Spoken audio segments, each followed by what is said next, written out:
Hello, this is Ken Ferry with this week's Boots in the Field report.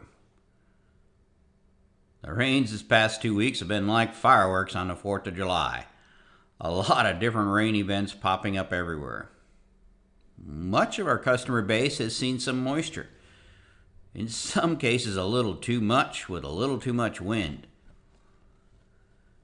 Some areas may have enough to get deep into grain fill. Most areas got enough to get us through one more week. At this point, we'll take it however it comes, if it's only 3/10 at a time. Some areas are still dry, and we continue to battle the spider mite issues. If you're in the areas that received multiple rain events in the last 2 weeks, we can lift that moratorium on mowing if you want. The corn is moving along nicely. The few acres that pollinated the first week in July are now at the end of R4, getting ready to dent. This corn has another 30-35 days to black layer. Most fields pollinated around the 20th of July, and they are at R3 this week. Kernels still shooting milk when you squeeze them. Under normal fill, these fields would take 45 to 50 days to black layer. With the last 20 days of that being in September, a lot rides on the September weather, which is usually cooler, meaning that 45 to 50 days could stretch out to 60 days. If we have an awesome September, it would be more like 45 days. So come on, global warming. Whoops, did I say that out loud? Either way, we want it slow and steady. We want this corn to finish on its own terms. The longer the fill time, the more trucks you'll need. If this corn is stressed, it'll speed up the fill at the cost of yield. This week we saw a lot of wind damaged corn, some from the June storms and some from the storms this past week.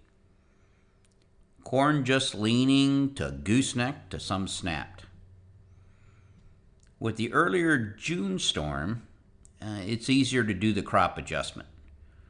Not only can you count the snap plants, but you can get a good feel for how the gooseneck plants survive. By looking at the ears on the affected plants, you can make some pretty decent yield calibrations. This week we saw some 20 to 30 bushel reductions to the June storms. Green snap was most of it. The only good thing about snap corn in June is the neighboring plants gobble up that sunlight, expand their main ear, and in some cases throw a harvestable second ear. These fields that are goosenecked have done a pretty good job of getting themselves straightened up. So harvest will be slowed, but it will be manageable. Storms last week with green snap will not allow the neighboring plants much time to adjust, and it's too late to throw a second ear. The corn is done growing, so its ability to straighten up is very limited. When upright plants go down, much of their ability to capture sunlight gets cut, and we are already seeing kernel abortion on the plants that got covered up by the neighboring plants.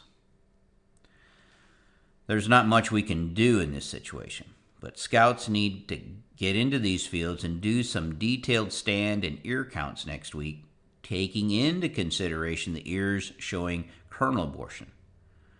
Do estimates on how many ears are actually going to make it in the head. With these numbers, everyone can be prepared for the outcome. Keep expectations where they need to be and marketing plans realistic. These fields need to move up in the harvest cycle to prevent harvest loss. Let's not relive last year.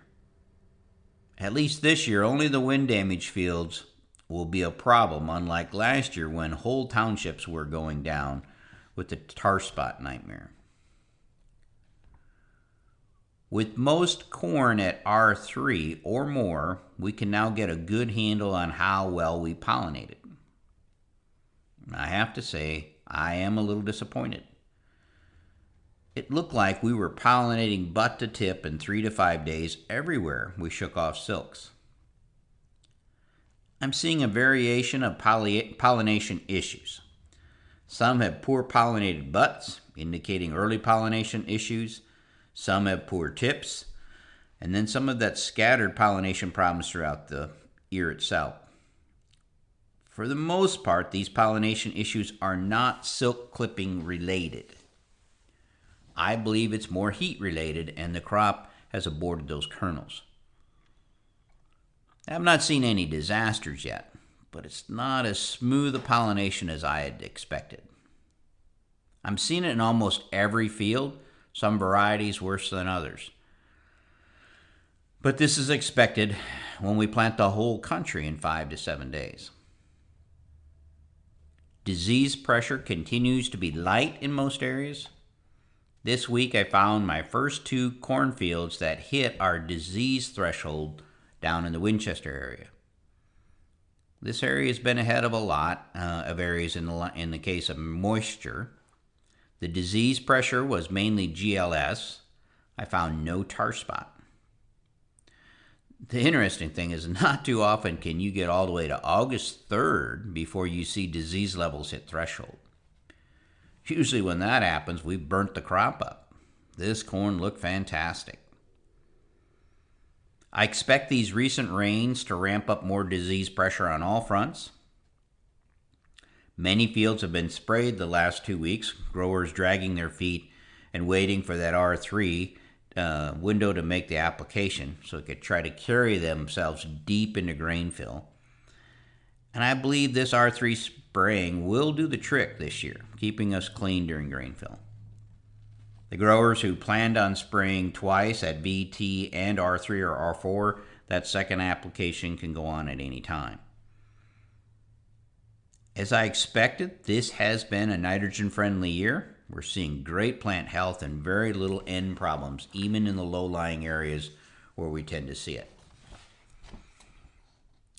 Did see some corn aphids this week, so scouts continue to watch those susceptible hybrids. And anything sprayed with a fungicide, especially if it didn't have an insecticide with it. In the bean fields, we do have some pod abortion going on in the dry areas, so stay on top of those spider mites there. In the areas that got rain, these beans are putting on a big push to add more pods. Growth in the beans has slowed down in many cases, and the waterhemp are now outpacing the soybeans. Fields that look like they had a few waterhemp in them 10 days ago are getting uglier by the day. The options are limited at this point. Walking the weeds out, zapping the weeds, maybe rope wicking the non-GMO beans to get at least the waterhemp that's not Roundup resistant. Yeah, and you youngins may have to Google rope wick if you don't know what I'm talking about. The other thing we could do is take a different way to town so we don't have to drive by that field. Oh, and while you're in town, pick up some extra sickle blades, because I bet that's going to be our next shortage when fall arrives. Disease in the beans has been light as well. So far, very little SDS or white mold issues. The Japanese beetle have now moved to the bean fields, so let's stay on top of them as far as defoliation goes.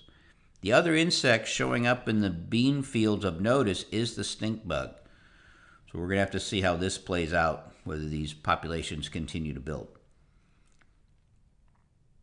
While this crop has had some struggles, and we need more water to get it finished, I feel we have a good chance at finishing strong. So don't give up. To stay up to date, check out our website at croptechinc.com and subscribe to our podcast, Boots in the Field Report. Keep her safe, keep her moving.